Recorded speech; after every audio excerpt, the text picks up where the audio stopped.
In 2016, Mount Moriah Station and Hickory Hill led all Memphis police stations in the total number of homicides. As I learned firsthand, every shift here is relentless, fast-paced, diverse, and unpredictable.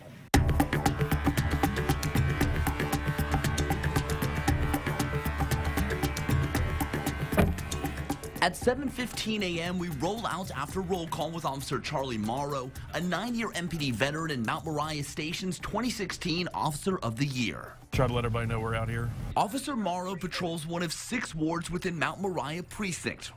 Right away, dispatch buzzes in for a man-down call. 353, I'm in the area. Where's the subject located? But when we arrive, Find him. The man is gone. We weren't idle for long. At 8, our next stop, a 2-car crash at Knight Arnold in Clearbrook. So you're going I was going westbound, west. Yes. and then to make a turn right here? As paramedics arrive, Officer Morrow checked on an injured man. How you doing, sir? You okay? I guess. You found a Chevrolet Impala, gray in color, about they've been arguing and shooting at each other. Officer Morrow said every shift includes several disturbance calls, and this man at the McDonald's at Getwell and I-240 is no different. They want you out here. They said you're cussing and stuff at people. That man eventually moved on, as did this woman at another store on Getwell. You got somewhere you can go? That's that easy. We're not going to take you anywhere. Yes, sir. You seem like you're doing good today.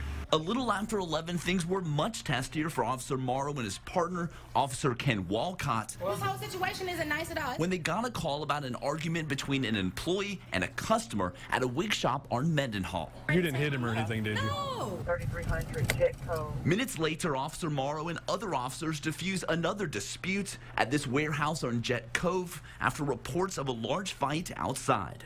353. You sure both cars in? We advised. The day isn't done. After finding and returning a lost elderly man to his family at Marquette Park, I think you took a little ride and got a little lost. Officer Morrow and others show up to a report of a man wrecking an apartment in a rage. What's going on? We can hear you while you're still sitting down. Go get some help, all right? After a short discussion, this man is handcuffed without incident. You got nothing, anything on? Right. All right. You okay? Be okay, man. I'm okay. And taken away as Officer Morrow's shift winds down. The shift is over. The incident sheets are returned. Tomorrow brings a new day and new opportunities to make this section of the city a little bit safer. In Hickory Hill, Brad Broders, Local 24 News. Well, guys, we're out here on Hacks Cross Road. Let me give you a little geography lesson as to where we are right now. Right down there is the Olive Branch line, the Mississippi state line. Watch this. As you cross from Mississippi into Shelby County, Tennessee, just driving along and suddenly, take a look at what you find over there. This mess came to our attention on Facebook. We drove out to check for ourselves. It was worse than it looked. Chris Wood is the general manager of a nursery on Hacks Cross. It's rough to come in and see it every single day and just see that it's there and there's not a whole lot we can do about it. Helpless. Chris Wood felt helpless. Once a year, he says, there have been crews out here picking up. Shelby County officials say they're out here far more than once a year. Look what we found. Trash has gotten pretty bad, especially as the traffic backs up in the afternoons. I guess people get done eating their leftover lunch or whatever, they just throw it out the window and there it all sits. This is what a 2-lane dumpster looks like. Hacks Cross narrows from 4 lanes to 2, about a mile or so from the Mississippi state line. That's where the trash begins. Traffic is so bad here, as you see, it's just terrible with just a 2-lane highway. Once they widen it, we'll be all right. Widening this road is years away. When we contacted the Shelby County Mayor's office about this problem, they sent out crews, but picking up this trash meant they had to shut down traffic heading in each direction. They're just throwing the trash out. Now, you know, Mayor Mark Luttrell of Shelby County had a program last summer for kids, you know, summer kids working, needing work, picking up the trash. They plan on doing that again this year. I know one place they can sure be busy. In Shelby County, Mike Matthews, Local 24 News. We're standing on I-269 North, right off of 55. The last 9-mile stretch, which connects where we're standing to Highway 305 in Olive Branch, isn't open to traffic. Yet some motorists, well, they're ignoring the signs and barricades and driving right on through.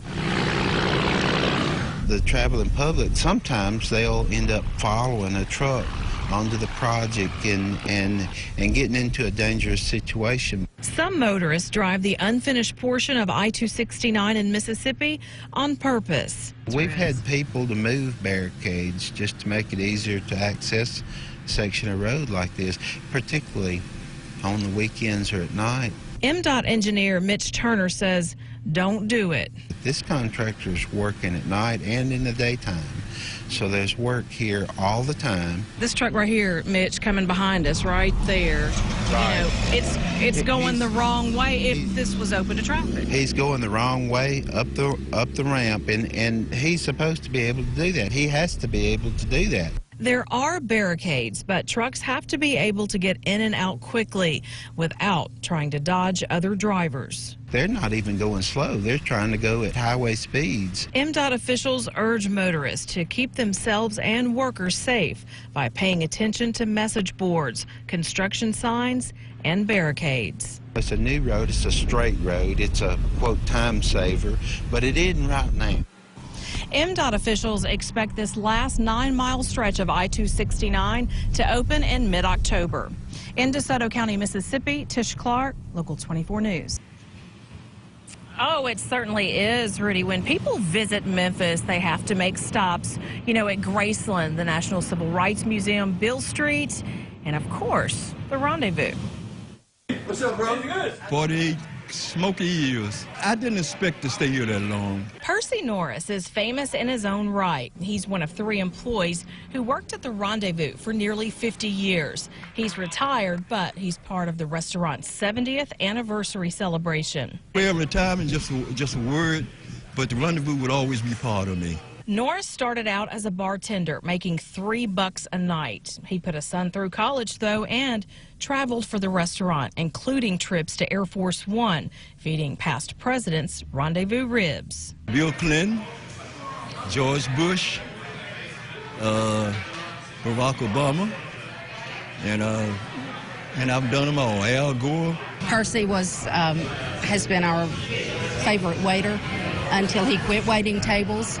And now Calvin has taken over as our all-time favorite. Marianne Couples has been coming to the Rendezvous since she was a little girl. My dad started bringing us while we were children because he fell in love with the Rendezvous. He would bring his farm clients over. She and her husband Bobby eat at the Rendezvous 2 to 3 times every month. Can't ask for nothing no better. Atmosphere is fantastic. The couples say the food is phenomenal, but employees like Percy Norris complete the trip here. When you walk in and they call you by name and say, hey, we're glad to see you, you know, you can't beat that. There aren't many places like that today. No, there sure are not. Now, the Virgos family says they're moving into the 3rd generation of family members running the restaurant. They hope to celebrate their next milestone of 100 years. We're live in downtown Memphis tonight. Tish Clark, Local 24 News.